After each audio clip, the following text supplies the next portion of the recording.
No sé cuántos de ustedes han escuchado hablar de la rueda de la fortuna.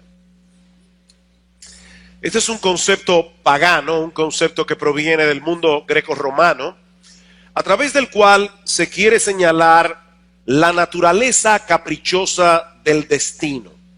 Fortuna era la diosa romana de la suerte y era representada como una mujer con pies alados y con una rueda a sus pies. Algunos también la representaban sin cabello, porque las oportunidades son calvas.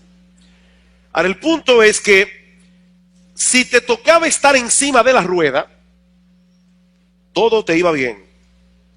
Pero si la diosa decidía darle vuelta y acabas debajo, ya sabes lo que te espera.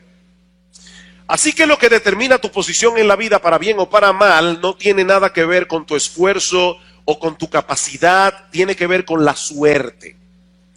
Todo depende de los caprichos de la diosa Fortuna.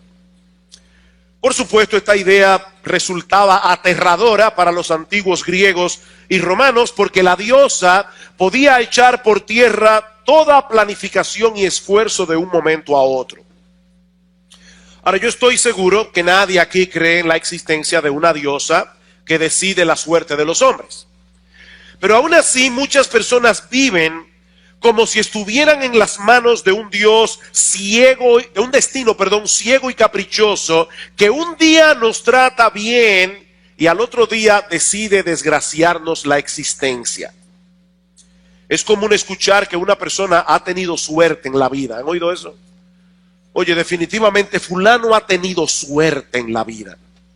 O que alguien está teniendo mala suerte. A veces escuchamos a personas que dicen, a fulano le cayeron todos los palitos encima. La idea es, él no pega una.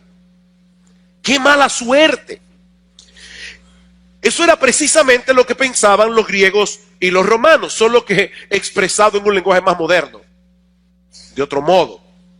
Bueno, en el pasaje que nosotros vamos a estudiar en esta mañana, y les pido que me acompañen al libro de Eclesiastés, capítulo 9, para continuar con nuestra serie de estudios expositivos en este libro de la Biblia.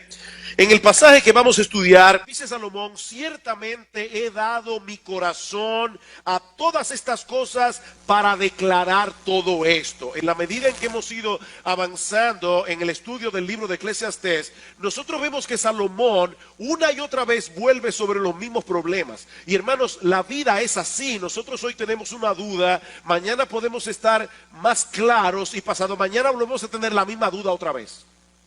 Y tenemos que estar luchando constantemente con esto. Por eso alguien decía que el discipulado, más que un destino, es un viaje. Es lo que nosotros aprendemos durante todo ese viaje, de tratar de entender qué es lo que está pasando. Y Salomón dice aquí, yo ciertamente he dado mi corazón a todas estas cosas para declarar todo esto, que los justos y los sabios y sus obras están en la mano de Dios. Ahora bien, dice Salomón, que sea amor o que sea odio lo que se manifiesta de parte de Dios a nosotros, no lo saben los hombres, todo está delante de ellos. Lo que Salomón nos está diciendo aquí sencillamente es que la providencia de Dios es misteriosa. El gobierno providencial de Dios es misterioso. Su gobierno soberano lo abarca todo, dice Salomón, todas las cosas están en sus manos, pero nuestra sabiduría es limitada para poder entender apropiadamente lo que Él está haciendo, ni por qué lo está haciendo. Si la vida funcionara de tal manera que a los malos siempre le fuera mal y a los buenos siempre le fuera bien, claro, lo que nosotros interpretamos, ¿verdad?, por mal o por bien, sería fácil para nosotros determinar quién es el objeto del amor de Dios y quién no lo es, ¿verdad que sí? Pero la vida no funciona así. La vida no funciona así. Ya Salomón había mencionado el hecho de que hay justos que perecen por causa de su justicia y hay malos que por su maldad prolongan sus días. Hay justos que mueren jóvenes y hay gente muy mala que muere de viejo. Eso no es verdad. Sí, es verdad. Es un hecho de la vida. Más adelante, en Eclesiastés capítulo 8, versículo 14, Salomón nos dice que hay justos a quienes sucede como si hicieran obra de impíos. Y hay impíos a quienes acontece como si hicieran obras de justos. Este es un mundo muy paradójico. Es un mundo que desafía por completo nuestras expectativas. De manera que si nos basamos únicamente en las circunstancias externas de cada cual, nadie podría saber con certeza si las cosas que ocurren reflejan el amor de Dios o el odio de Dios. Eso es lo que Salomón está diciendo. Si nosotros nos quedamos solamente en las evidencias externas, nadie puede saber con toda certeza si es el amor de Dios o es el rechazo de Dios lo que nosotros estamos recibiendo. Versículo 2. Todo acontece de la misma manera a todos. Un mismo suceso ocurre al justo y al impío, al bueno, al limpio y al no limpio, al que sacrifica y al que no sacrifica, como al bueno hacia el que peca, al que jura como al que teme el juramento. He ahí, mis hermanos, un cuadro bastante realista de la vida en este mundo. La gente mala se enferma y los buenos también. A los mafiosos les da cáncer y a los pastores también. Eso es una realidad. Los creyentes disfrutan de muchas cosas que llenan de alegría su corazón. Pero lo mismo ocurre con muchas personas que viven de espaldas a Dios, a quienes no les importa el evangelio. Es por eso, mis hermanos, que nunca debemos interpretar el amor de Dios a la luz de las circunstancias. Nunca debemos interpretar el amor de Dios a la luz de las circunstancias, sino a través de la cruz del Calvario. Yo sé que Dios me ama, no porque todas las cosas me salen como yo quiero, porque lo cierto es que la mayoría de las veces las cosas no salen como yo quiero, sino porque Cristo tomó mi lugar en esa cruz para pagar mi deuda. Mis hermanos, las circunstancias varían, el amor de Dios no. Pensemos por un momento en la historia de José.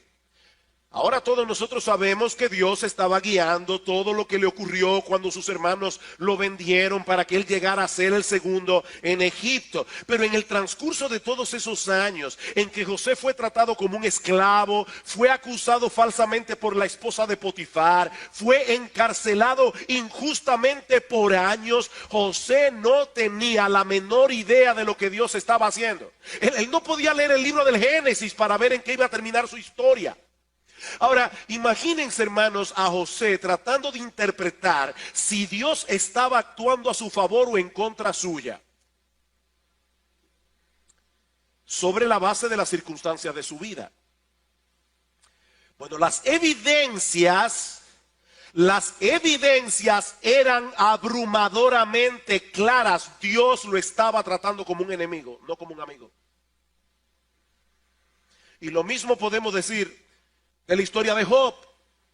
Cuando los amigos de Job trataron de entender el porqué de sus sufrimientos, la única explicación posible era que Job tenía que haber hecho algo muy malo. De lo contrario, él hubiera estado disfrutando de una vida próspera y feliz, lo mismo que predican en el día de hoy los llamados evangelistas de la prosperidad. Ven a Cristo y tú vas a ver cómo tú vas a tener una gran mansión, un mejor sueldo, mucha salud. Amigo que estás aquí en esta mañana, eso es una mentira del infierno, eso no es verdad. Los evangelistas de la prosperidad, todos son unos falsos profetas. Eso no es verdad, eso es una mentira. Muchas veces a los buenos le va mal. Y a los malos le va muy bien. Esa es la realidad de la vida de este lado del cielo. Y eso es precisamente lo que Salomón nos está diciendo aquí. La aprobación o la desaprobación de Dios no siempre pueden deducirse por las circunstancias externas, porque todo acontece de la misma manera a todos, dice Salomón. Aquí tenemos a un israelita que tomaba en serio su relación con Dios. Cada sábado llevaba su sacrificio al templo, trataba de seguir al pie de la letra los ritos de purificación ordenados en la ley de Moisés, se abstenía de hacer juramentos vanos, dice Salomón en el versículo 2, y aquí tenemos a otro israelita al que no le importaba en absoluto ninguna de esas cosas y vivía como un pagano. Y a los dos le podía pasar exactamente lo mismo. ¿Quién puede entender eso, mis hermanos? Los juicios de Dios son insondables, sus caminos son inescrutables, como dice Pablo en Romanos capítulo 11, versículo 33. Hay una frase famosa de Shakespeare, se cita mucho. Shakespeare decía que la historia de la humanidad no era más que un cuento contado por un idiota lleno de sonido y de furia y sin significado alguno. Y una persona hace una observación interesante sobre esa frase. Él dice, no, la historia no es un cuento contado por un idiota, es un cuento contado a un grupo de idiotas. Es diferente. Porque la historia sí tiene sentido, pero nuestra capacidad de entender todo lo que Dios está haciendo es muy limitada. Sobre todo cuando tratamos de comprender el papel de Dios. ¿Qué papel juega Dios en todo esto que está pasando? Versículo 3. Este mal hay entre todo lo que se hace debajo del sol, que un mismo suceso acontece a todos, y también que el corazón de los hijos de los hombres está lleno de mal y de insensatez en su corazón durante su vida, y después de esto se van a los muertos.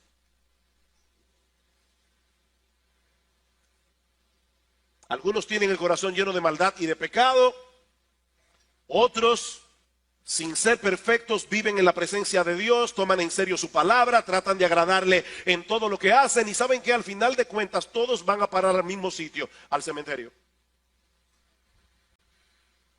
Y eso nos lleva a nuestro segundo encabezado.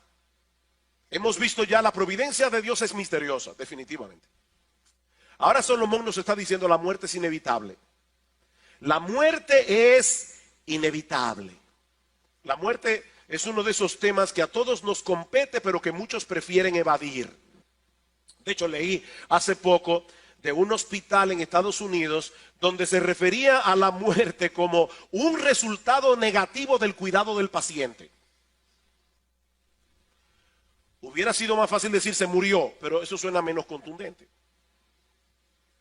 La mayoría de las personas se siente incómoda cuando se habla de la realidad de la muerte. Pero no importa cuán incómodo resulte el tema, lo cierto es que todos vamos a morir sin lugar a dudas. A menos que estemos vivos, ¿verdad? Cuando el Señor Jesucristo regrese en gloria, pero eso es tema para otra prédica.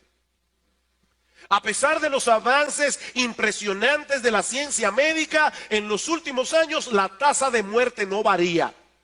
Siempre es y será de un 100%. Cada niño que nace comienza una carrera que tarde o temprano termina en el cementerio. Ahora, lo interesante de este pasaje, mis amados hermanos, es que Salomón no está diciendo todo eso para amargarnos la vida. Cualquiera puede decir, oye, pero qué deprimente es este pasaje. No, todo lo contrario. Por eso yo he titulado mi sermón de hoy, Vive realmente antes de morir. Porque eso es lo que Salomón quiere poner en nuestro corazón. Lo que Salomón quiere aquí, mis amados hermanos, amigos que están de visita en esta mañana en nuestra iglesia, no es amargarnos la vida, sino más bien que aprendamos a valorarla y a disfrutarla. Versículo 4. Aún hay esperanza para todo aquel que está entre los vivos, porque mejor es perro vivo que león muerto.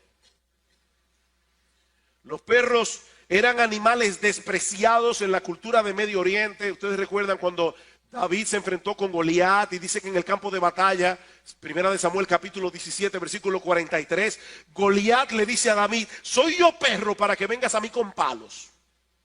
No era común que una persona tuviera un perro de mascota en su casa. Los perros eran despreciados.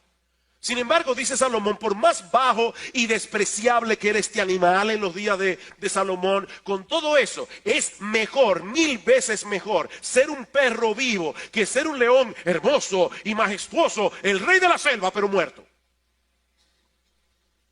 ¿Saben por qué?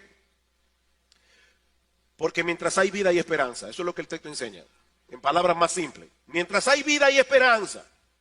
Y hay tiempo para prepararse adecuadamente para cuando nos toque partir de este mundo. Versículo 5. Porque los que viven saben que han de morir, pero los muertos nada saben, ni tienen más paga, porque su memoria es puesta en olvido. También su amor y su odio y su envidia fenecieron ya, y nunca más tendrán parte en todo lo que se hace debajo del sol.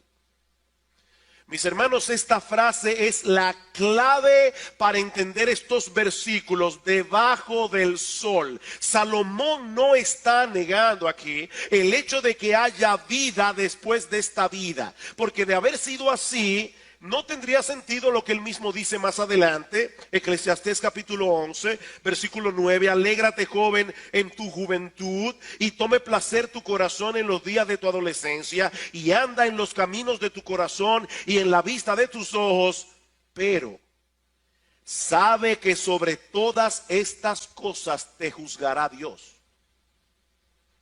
O sea, Salomón está diciendo la vida es algo serio, porque hay un juicio al final. Capítulo 12, versículo 13, el fin de todo discurso oído es este: teme a Dios y guarda sus mandamientos, porque esto es el todo del hombre.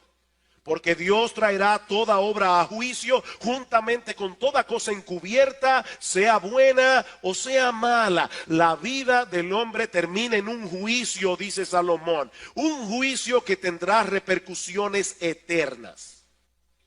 Así que la muerte no es el final de nuestra existencia, pero cuando nos toque morir, terminará de repente toda relación con las cosas que tienen que ver con esta vida debajo del sol. Los muertos ya no tienen más paga, dice en el versículo 5.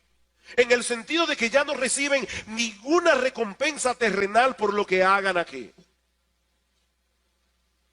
Te pasas un montón de años estudiando. Si sumamos, ¿verdad? Los años de escuela son 12, ¿verdad? 12 años, si empezaste en Kindle. Un montón de años estudiando, preparándote para ser un buen profesional. Te graduaste summa cum laude. Te premiaron el día de la graduación. Pero en el día menos pensado te llega la muerte y te llevas el título a la tumba contigo. Se acabó. Todos esos años de estudio se acabaron en un segundo. Ya no sirven para nada. Probablemente cuando te mueras, algunas personas te llorarán. Yo espero que me llore mucha gente. Pero ¿saben qué? El mundo seguirá girando después que te mueras. Hay un refrán dominicano muy realista, dice, el cementerio está lleno de gente indispensable. El mundo seguirá, asómbrate de eso, pero cuando tú te mueras, el mundo seguirá girando. La gente seguirá envuelta en sus afanes. Y poco a poco nuestra memoria se irá desvaneciendo hasta que seremos completamente olvidados. Es a eso que se refiere Salomón al final del versículo 5, cuando dice nuestra memoria es puesta en el olvido. Él no está hablando aquí de que el muerto pierde la memoria. Lo que él está hablando es de que los vivos ya no se acuerdan del muerto. Y lo mismo va a suceder con todas nuestras relaciones humanas. Versículo 6, también su amor y su odio y su envidia fenecieron ya. Lo que Salomón quiere mostrarnos aquí es que todas las relaciones humanas pierden vigencia al momento de la muerte. No importa si las relaciones fueron buenas o si las relaciones fueron malas, cuando mueran se acabarán.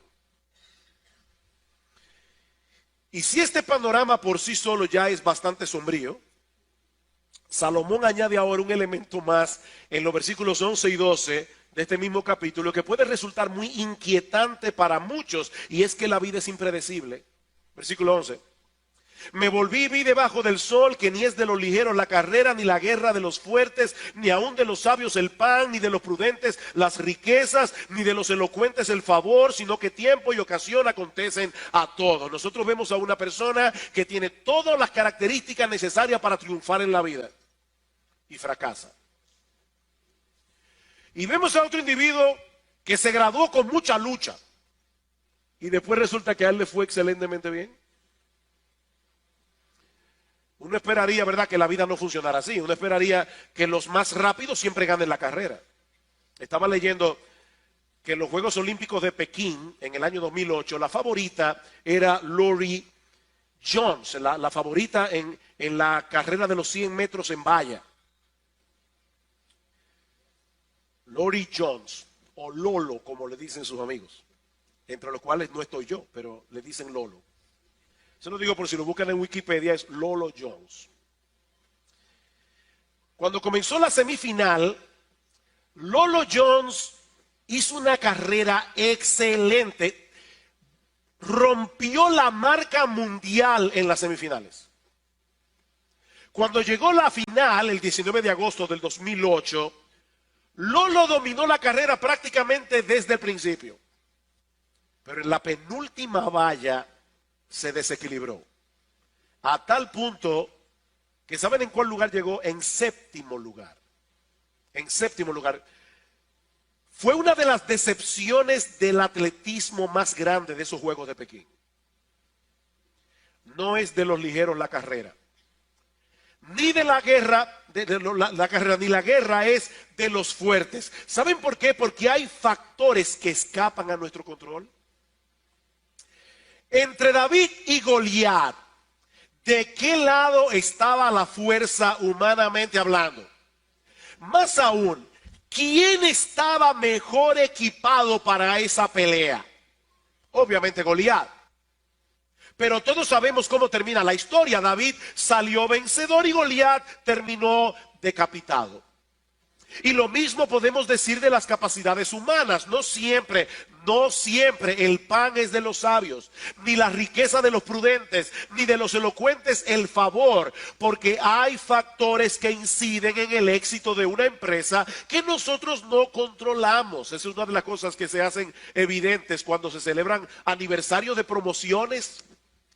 No sé si ustedes han pasado por esa circunstancia, pero hay un aniversario, el 10º año de la graduación, uno se reúne con sus compañeros de estudio, había un estudiante que parecía tener todas las de ganar. Oye, al tipo le fue mal. Mal. Y resulta que había otro estudiante que se graduó con mucha lucha. Y le fue súper bien. Súper bien.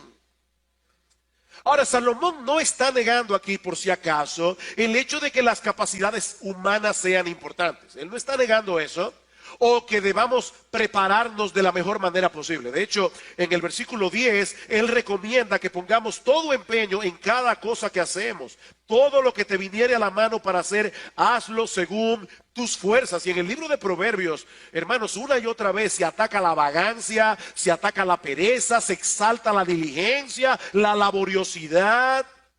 Pero Salomón quiere hacernos conscientes de que Dios es soberano.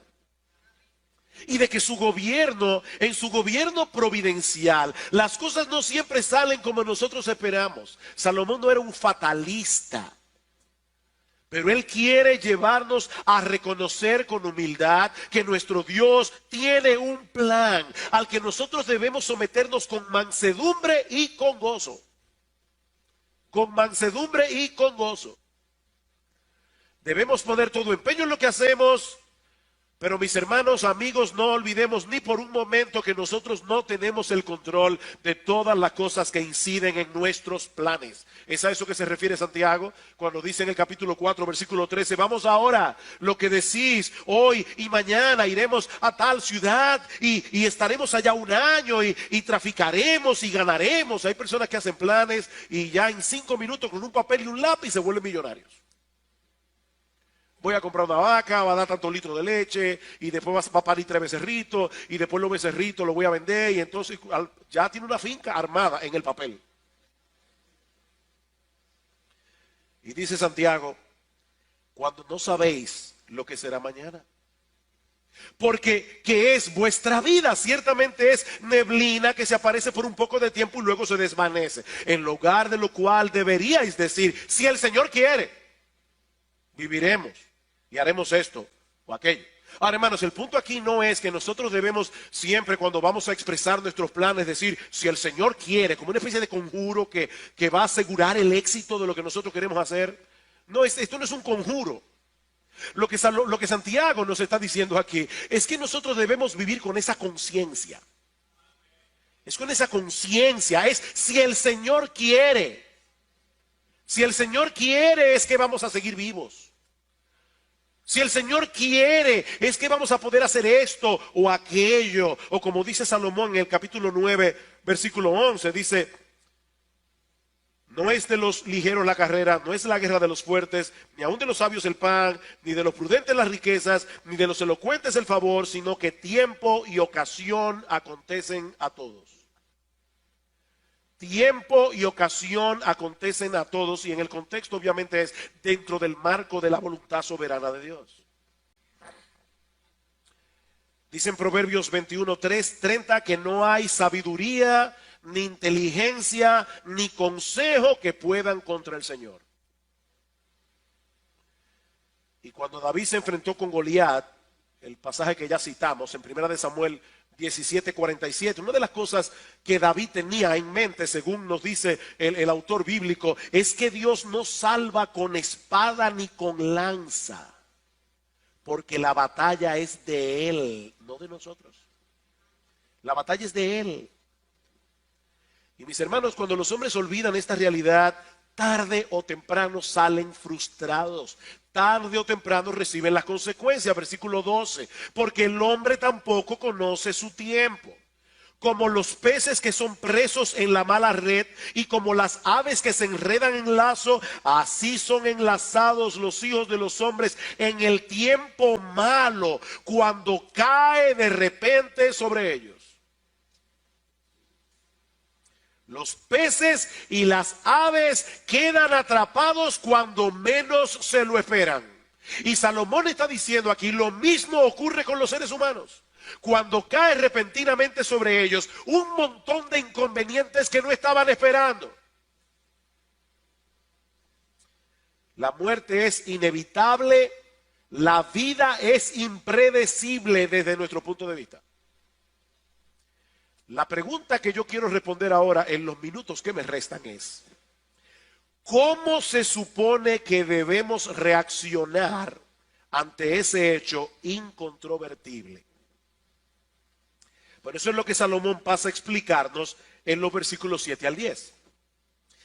Y su enseñanza es básicamente esta: porque la muerte es inevitable y la vida es impredecible en el marco de la voluntad soberana de Dios, disfruta cada momento que Dios te da como un don que viene de su mano. O si quieren ponerlo de otro modo, lo que Salomón nos enseña en los versículos 7 al 10 es esto: no permitas que los aspectos misteriosos de la providencia divina que tú no puedes entender te roben el gozo de disfrutar la vida. Versículo 7. Anda y come tu pan con gozo y bebe tu vino con alegre corazón, porque tus obras ya son agradables a Dios. En todo tiempo sean blancos tus vestidos, nunca falte ungüento sobre su cabeza. Goza de la vida con la mujer que amas, todos los días de la vida de tu vanidad que te son dados debajo del sol. Por cierto, nunca le pongan eso a un esposo en una tarjeta en el aniversario de boda. Todos los días de la vanidad, quítenle esa parte. Pero dice, goza de la vida con la mujer que amas, todos los días de tu vanidad que te son dados debajo del sol, todos los días de tu vanidad, porque esta es tu parte en la vida y en tu trabajo con que te afanas debajo del sol. Mis hermanos, Salomón no está promoviendo aquí una vida irresponsable dedicada al placer y a la diversión, pero sí quiere que aprendamos a ver la buena mano de Dios en las cosas ordinarias de la vida que Él provee para nuestro deleite y satisfacción. Nuestro Dios no se opone a los placeres legítimos, porque Él fue que los inventó. Hay un libro escrito por C.S. Lewis, el autor de las famosas Crónicas de Narnia. Este libro para mí es uno de mis favoritos de Lewis. Se llama Cartas del Diablo a su sobrino. Es un demonio más experimentado tratando de entrenar a un demonio más joven e inexperto para que pueda hacer mejor su trabajo de desgraciarle la vida a los hombres. Por supuesto, niños que están aquí, es un libro de ficción, por si acaso. Pero en una de esas cartas, el demonio más experimentado le hace la siguiente advertencia a su pupilo. Nunca olvides que cuando estamos tratando cualquier placer en su forma sana, normal y satisfactoria, estamos en cierto sentido en el terreno del enemigo, o sea, de Dios. Ya sé que hemos conquistado muchas almas por medio del placer. Pero de todas maneras el placer es un invento suyo, no nuestro, dice el diablo. Él creó los placeres. Todas nuestras investigaciones hasta ahora no nos han permitido producir ni uno. O sea, el diablo dice, nosotros nos hemos esforzado todo lo que hemos podido. Oye, no hemos podido inventar ni un solo placer de verdad. Todo lo que podemos hacer es incitar a los humanos a gozar los placeres que nuestro enemigo ha inventado en momentos, formas o grados que él ha prohibido. ¿Qué le parece? Hermanos, el placer se lo inventó Dios. Él tiene la patente. ¿Y saben para qué inventó Dios el placer? Para que lo disfrutáramos. Pablo dice en 1 Timoteo capítulo 6, versículo 17, Timoteo, a los ricos de este siglo mándales que no sean altivos, que no pongan su esperanza en las riquezas, las cuales son inciertas, sino en el Dios vivo que nos da todas las cosas en abundancia para que las disfrutemos. Para que las disfrutemos. ¿Sabes una cosa, mi amado hermano? Dios se goza con nuestro gozo. Cuando nosotros hacemos un buen uso de las cosas que Él nos da, siempre y cuando no lo sustituyamos a Él por esas cosas. Ahí está el problema. Así que contrario a lo que mucha gente piensa, porque hay personas, y yo le he dicho muchas veces desde este púlpito, hay personas que piensan en Dios como una especie de matagozo cósmico. O sea, Dios está en los cielos tratando de ver cómo Él puede desgraciarle la vida a los seres humanos que Él creó, que todos compartan su aburrimiento. Pero ¿saben una cosa? Dios es un ser feliz. Él es el ser más feliz que existe. Él es Dios. Y Él nos creó para que nosotros fuéramos felices en comunión con Él, dándole gloria a Él. Por eso es que la respuesta número 1 del Catecismo Menor de Westminster dice, ¿cuál es el propósito de nuestra existencia en este mundo? Nuestro propósito es glorificar a Dios y gozar de Él por siempre. Glorificar a Dios y gozar de Él por siempre. Así que nuestro Dios no se opone al placer, sino a la idolatría. Nuestro Dios no se opone al deleite, sino a la insensatez de encontrar en las cosas creadas lo que solamente podemos encontrar en Él, en el Creador. Versículo 7 otra vez. Anda y come tu pan con gozo. Anda y come tu pan con gozo. Eso no es un consejo, hermanos. Es una orden. Y la orden no es, ve y aliméntate bien. Eso no es lo que el texto dice. Ahí dice, ve y come tu pan con gozo. Lo que Salomón quiere que nosotros hagamos es que disfrutemos comiendo. Que nos gocemos en el hecho de que Dios haya diseñado nuestra lengua con papilas gustativas que nos permitan apreciar agradablemente el sabor de los alimentos. Estaba leyendo en el día de ayer que una persona promedio tiene en la lengua entre 2.000 y 8.000 papilas gustativas. Sin contar con el hecho de que los receptores olfativos también contienen células que complementan el trabajo de las papilas gustativas para ayudarnos a percibir mejor el sabor de los alimentos. Por eso es que cuando una persona está tupida, y yo sé de eso muy bien, no percibe bien el sabor de los alimentos, porque la nariz, el olfato tiene que ver con eso.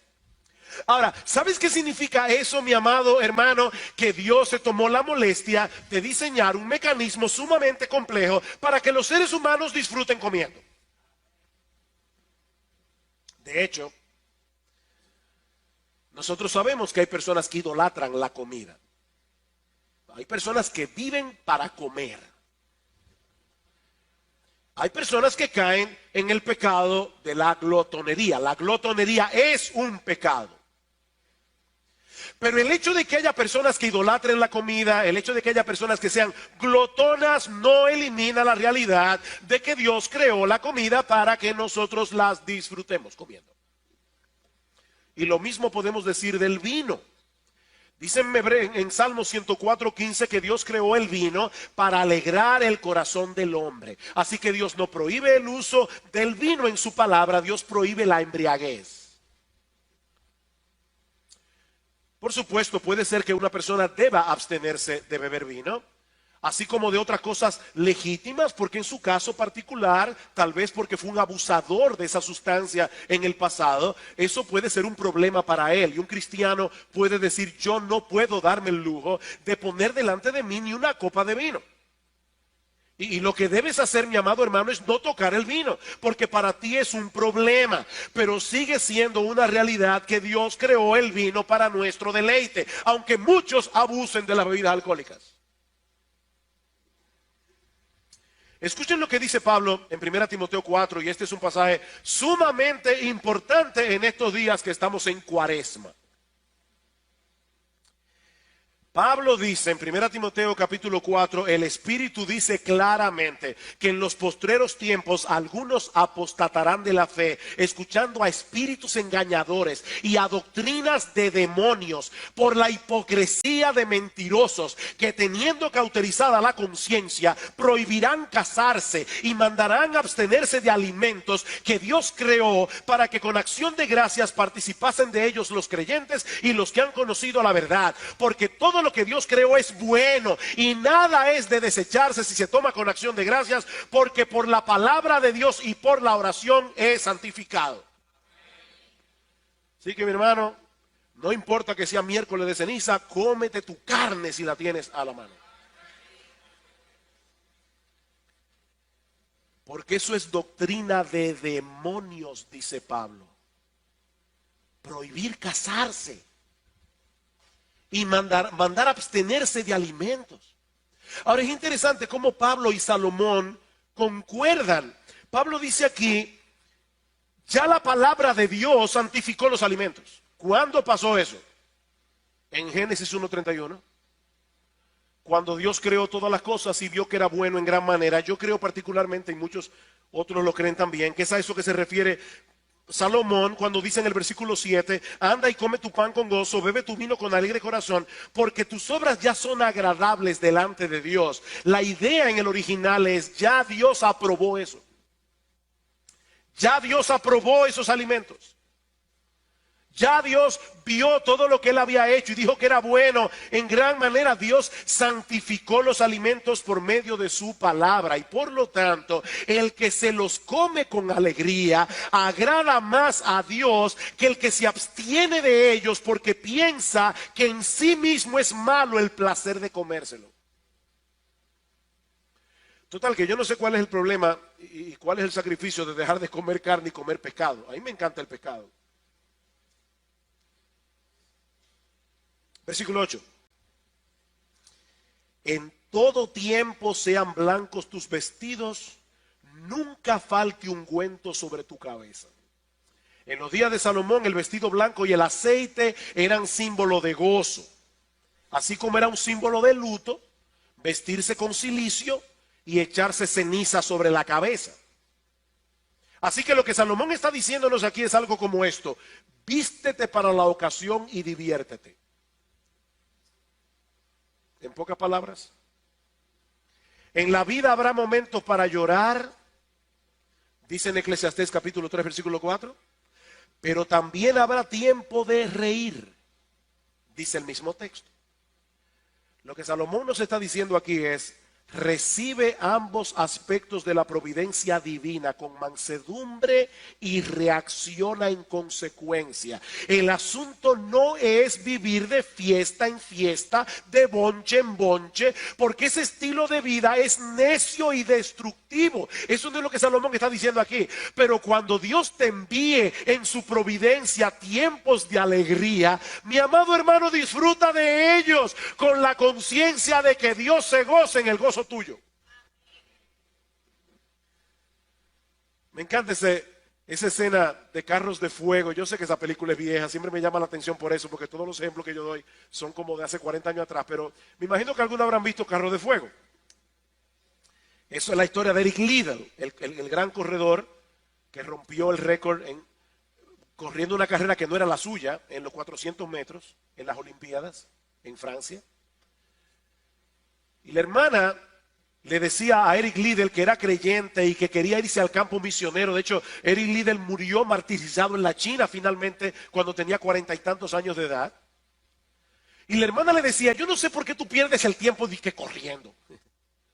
Y hay una escena en la película de Carro de Fuego, si tú no la has visto te la recomiendo. Pero en esa escena, Eric Liddell le dice a su hermana: es que Dios me hizo rápido. Y cuando yo corro, yo siento la sonrisa de Dios sobre mí. Ese es el Dios de la Biblia. No es el Dios que la gente tiene en su cabeza, pero es el Dios de la Biblia. Nuestro Dios se goza en nuestro gozo. Hay personas que piensan que la verdadera espiritualidad consiste en ir por la vida con una cara bien seria y circunspecta. Salomón nos enseña en este pasaje que la verdadera espiritualidad consiste en disfrutar con gozo y gratitud de los buenos dones que Dios nos da y tener contentamiento cuando no nos los da. Versículo 9. Goza de la vida con la mujer que amas todos los días de la vida de tu vanidad que te son dados debajo del sol. Todos los días de tu vanidad, porque esta es tu parte en la vida y en tu trabajo con que te afanas debajo del sol. Si tenemos razón para pensar que Salomón fue el autor de Eclesiastés, y yo estoy convencido de que él fue el autor de Eclesiastés, entonces lo que dice este versículo es sorprendente. Porque Salomón tuvo en su vida, cuando se apartó del Señor, 700 esposas y 300 concubinas. Pero lo que este texto nos enseña es que el verdadero deleite se encuentra en gozar de la vida con la mujer que amas. No con las mujeres que amas. Con la mujer que amas.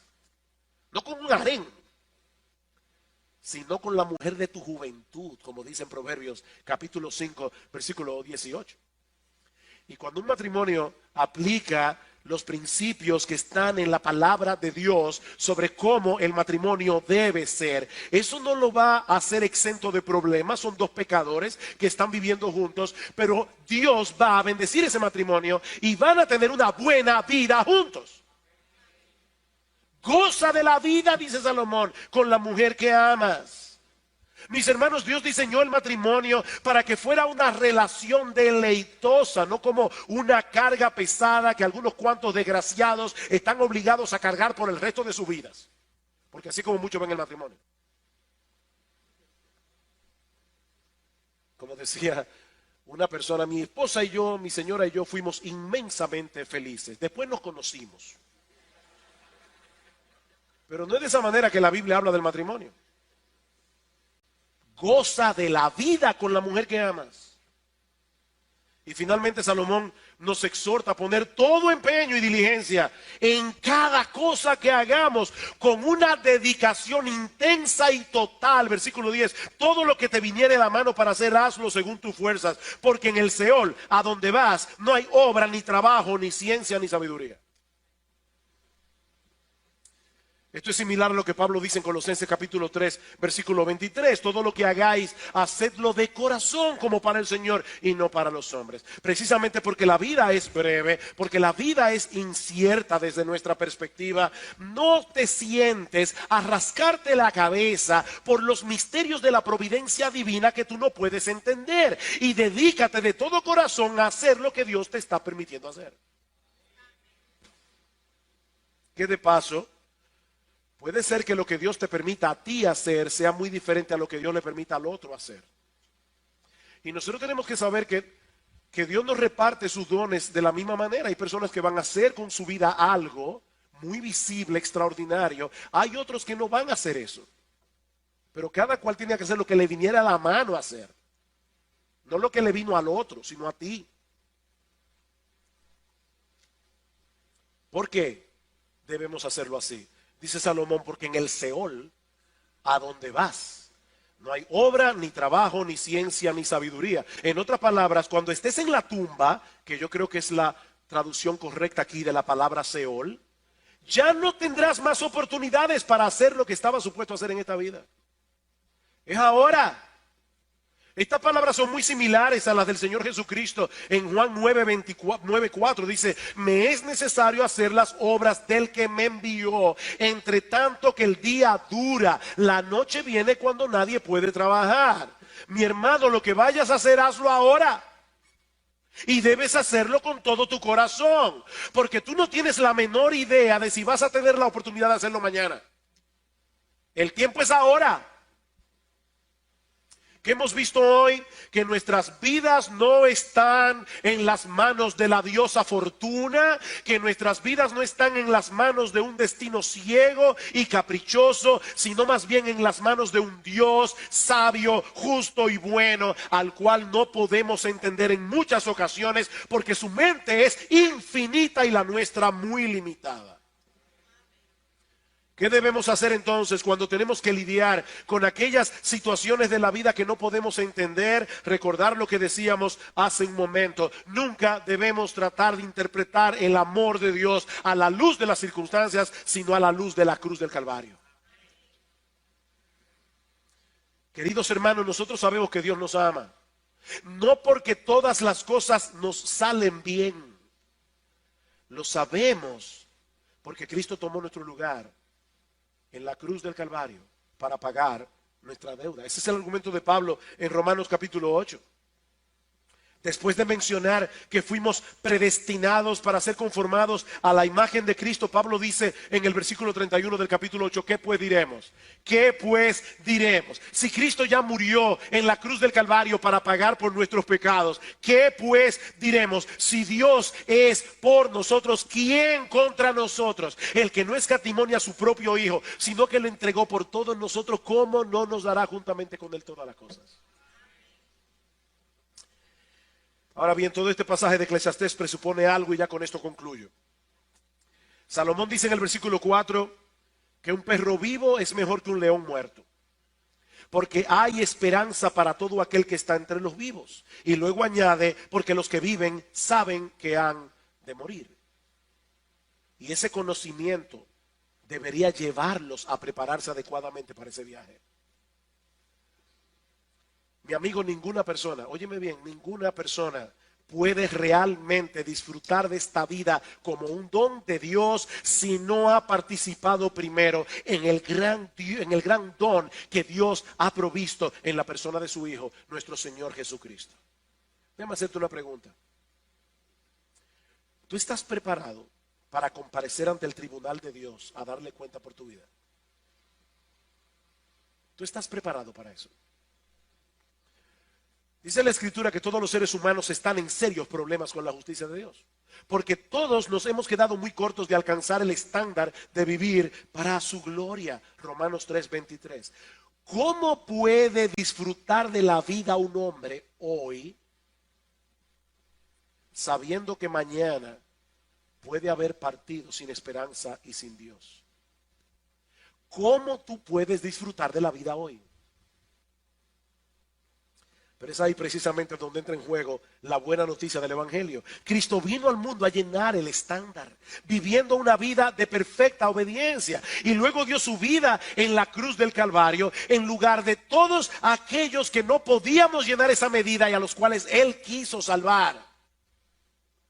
Y sobre la base de esa obra perfecta de redención, ahora Dios ofrece en el Evangelio perdón y vida eterna a todos los que se arrepienten de sus pecados y confían únicamente en Cristo para la salvación de sus almas. No en su religión, no en su iglesia, no en su decencia, únicamente en Cristo para la salvación de su alma. Y mi amigo, déjame decirte algo, cuando ese Dios que se reveló en Jesucristo venga a ser tu Padre, entonces es que tú podrás realmente disfrutar la vida, porque Cristo vino a darnos vida y vida en abundancia. Que toda la gloria sea dada únicamente a Él.